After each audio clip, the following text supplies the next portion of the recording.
Hi Math 6-5. This is the video for lesson 73, which is located on page 377 in your textbook. The practice problems for this lesson are located on page 379. This entire lesson is about adding and subtracting decimal numbers. Oh, I put it just adding, but and subtracting, okay? That's what we're gonna be doing for this lesson. I know we've done some of this before, but it's a good reminder. Whenever we add and subtract decimals, the most important thing we can do is line up our decimal points. That is our number one thing that will help us get the right answer. Okay, so let's look at some examples. We have 4 2/10 plus 2 35/100. So the thing, our decimal, remember, is kind of like a landmark for us. So we have to line that up. So I'm gonna just put myself 2 decimal points in a row right on top of each other. And I'm gonna start with my first number, 4, and then my decimal, and then a 2. And everything's in a nice, neat line. Being neat and in a line is gonna help you a lot. Then on this number, I have 2, and then my decimal, and a 3, and a 5. Now, if we look, we notice I don't have anything, and I have 2 decimal places here and 1 here. So I can add my 0 here since I don't have anything in there, and that will not change the value of my number. So I'm adding, so now I just add numbers. I bring that decimal immediately down, just in a straight line, okay?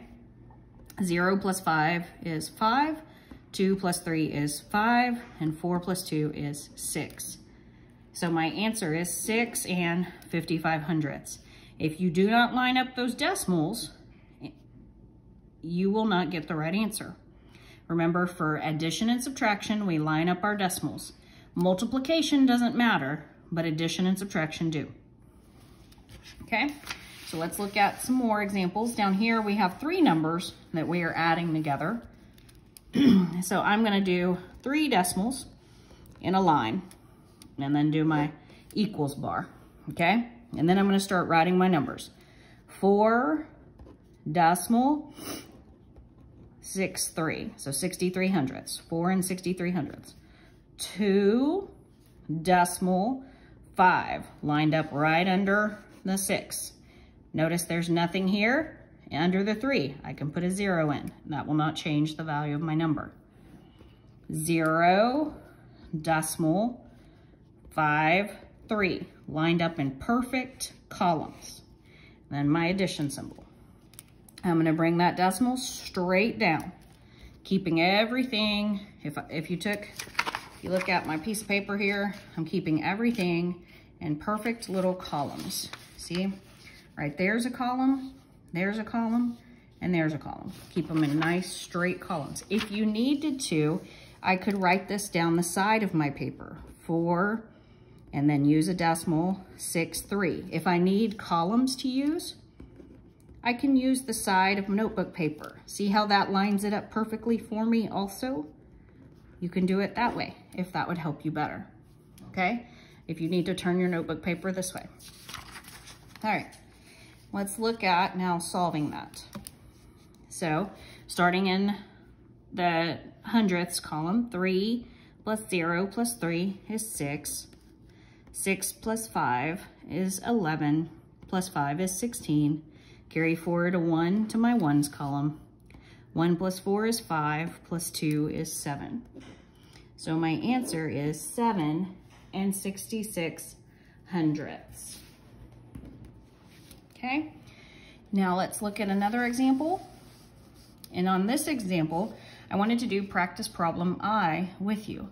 So turn to page 379 in your textbook. Let's look at practice problem I right here together. Practice problem I on page 379. Can't see the page number, let me move that so you can. There you go, page 379. Practice problem I. Find the perimeter of this square. So we have to think back about what we know about perimeter.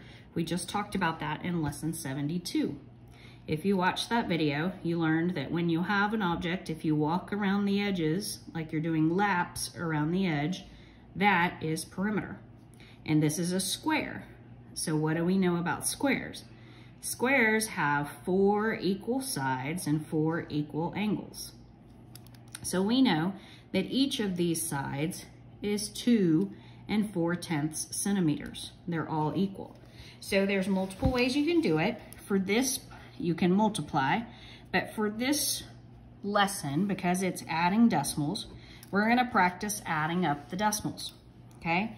So we know 2.4 centimeters, and we're gonna have 1, 2, 3, 4. So I'm gonna write it 4 times. Each time I am lining up those decimals and I'm bringing it straight down to my answer, okay?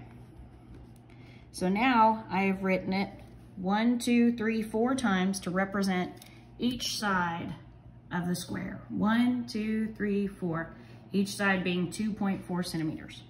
All right, so let's look at, I lined up my decimals and brought it straight down. And I can bring centimeters straight down on this one because I'm adding, okay? So 4 plus 4 plus 4 plus 4 is 16.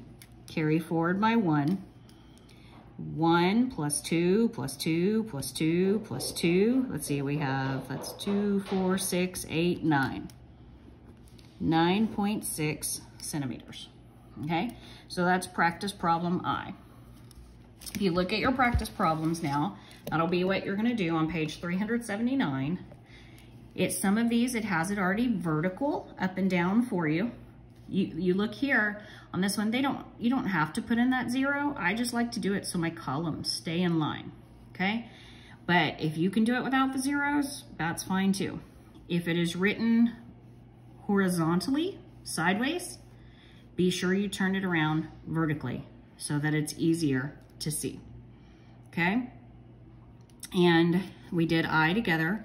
And then on J, it's a little word problem that Quan walks to the store. His house to the store is 8/10 of a mile.